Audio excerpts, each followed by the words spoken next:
Banger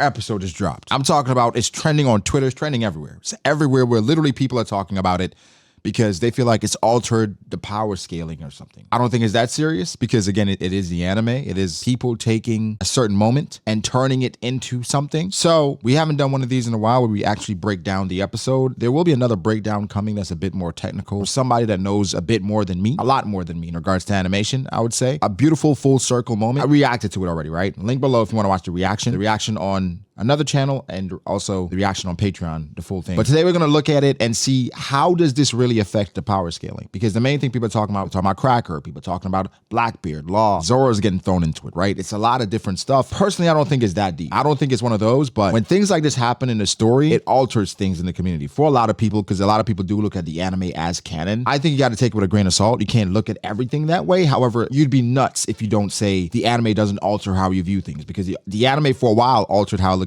looked at King. That Zoro versus King anime episode, and the anime has altered, to be honest, in the community, how a lot of people look at certain characters like Akainu and Whitebeard. Because a lot of people watched Marineford as opposed to read it. So a lot of people don't even know exactly what happened in the manga. They look at the anime like, yo, well, it's slightly different. Even Virgo and Sanji. Last time I did this, I know people complained about just like how we were going slow-mo and the noise and how it was, being broken down. So we're gonna kind of be a bit more mindful of that. I would say in this moment here with Blackbeard pulling up on Law, I mean, this is a moment that's similar to the manga, so it's not much to really pull from here. It is Law in the submarine. In the last episode, they somewhat changed just how things went down a bit. It looked like they went face to face. They drove past each other, they talked a bit. This is more on point in regards to the manga and what happened. I watched a few anime-only reactions, and they weren't sure what was going on. Some people thought that Law was actually the one that was changing his body. But really quick, let's look at this. Blackbeard and Haki, because Blackbeard is confirmed to have advanced arm in Haki. Now,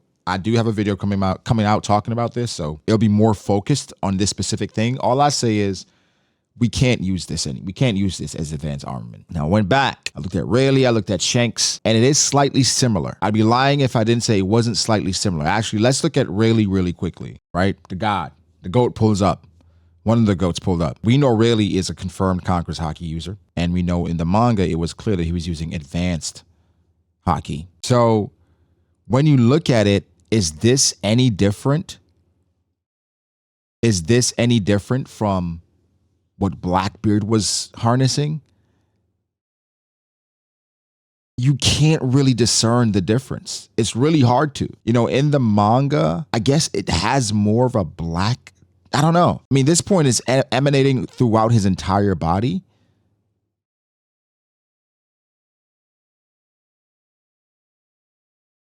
But I don't necessarily feel the difference. I mean, this is insane, though. This is insane.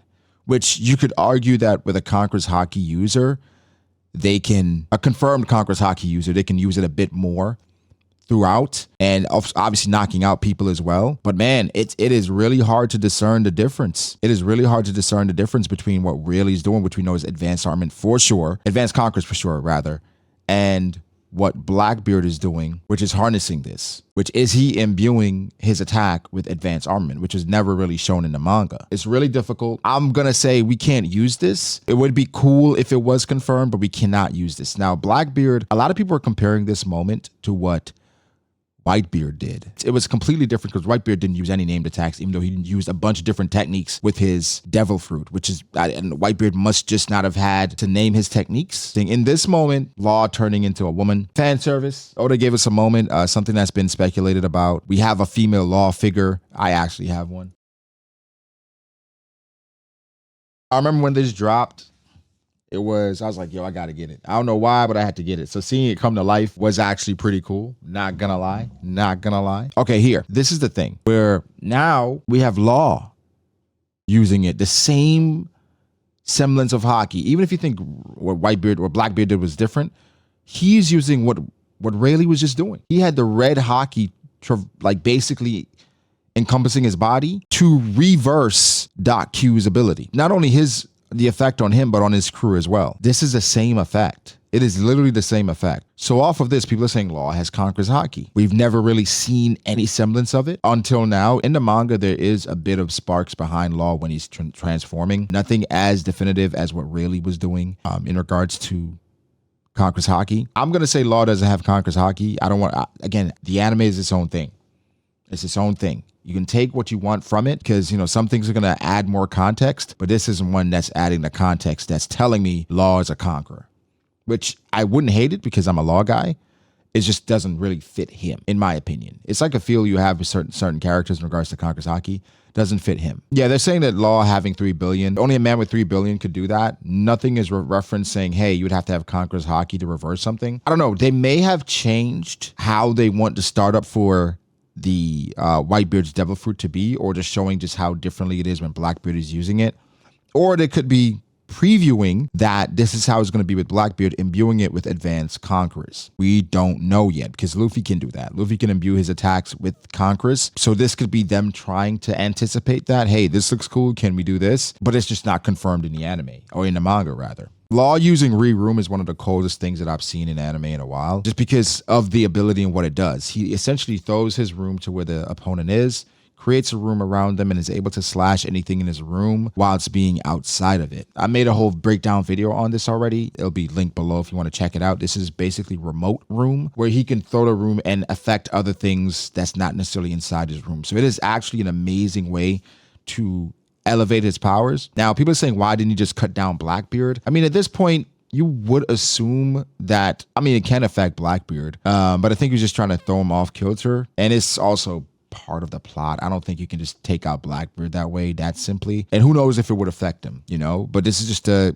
you know, have Blackbeard lose his balance. Now, Blackbeard in the midst of it said, well, if you're going to do this, I'm going to launch an attack as well. And this is the first time we've seen somebody, only him and Whitebeard, use a named attack with the Gura Gura no Mi. Now, Tremor Crush is insane because it is not a one-hit attack. What I mean is, it is somewhat continuous. And somebody was saying we're on Winter Island, but this looks more like Wiener Island. And I couldn't agree more. I don't know why they chose to make the rocks look like this. The rocks look like this. In this attack, right, you have the blue sparks and the red sparks, which normally would indicate there is multiple things going on here, even with the advanced conquers haki, right? Because we have the blue sparks from the initial earthquake, right? That's what Whitebeard used to have. And you have the red mixed into it, which is telling you haki is involved. So that's what makes things a bit more complicated. I don't doubt Blackbeard has arm and haki, but conquers haki and being able to wield it like this, that's on another level, bro. This thing is destroying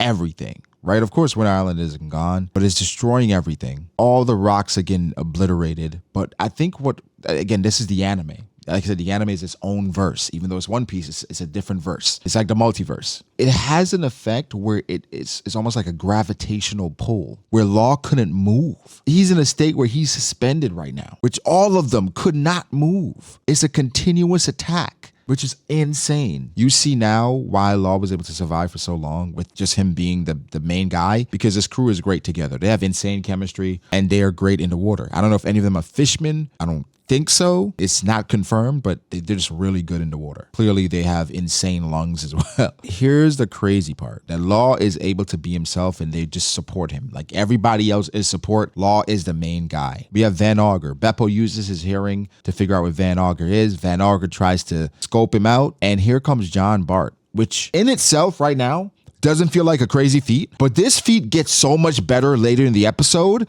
You're like, okay, what is happening? Now I'm like speculating, is John Bart a buccaneer?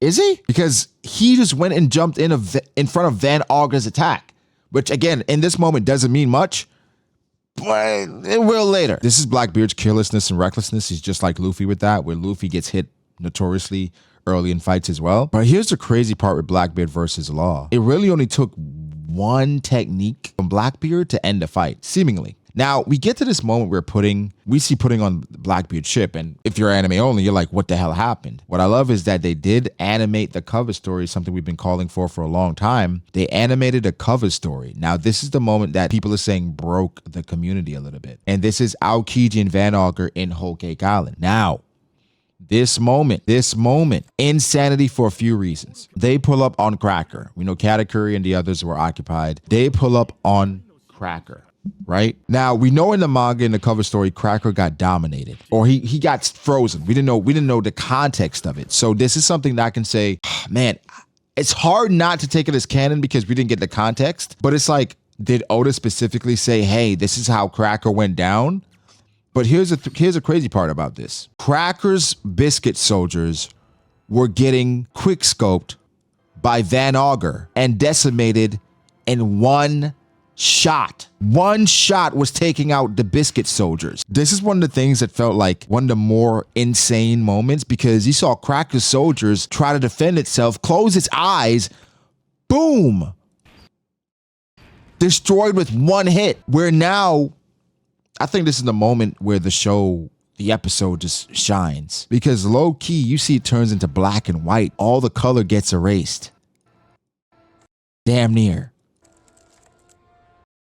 Right? And Aokiji, and here's my speculation, where damn near Cracker, this is not how Aokiji really looks, obviously, but Cracker is so terrified. I'm not saying Aokiji has conquers haki, like a, Monet Zoro thing, but he's so terrified that Aokiji looks like the boogeyman. That's my basically not using my knowledge of animation and that somebody else is drawing the show, because obviously this is just somebody's interpretation, because we know Henry Thurlow did this and he had his thoughts on what he was trying to do in the scene, and he was the only one that said he animated the scene. He had other people that cleaned it up, but his goal was basically, one of his favorite characters is Aokiji. So it looks like Cracker is seeing the boogeyman here, right? He launches it up, sends the ice, but the thing is he travels with the ice.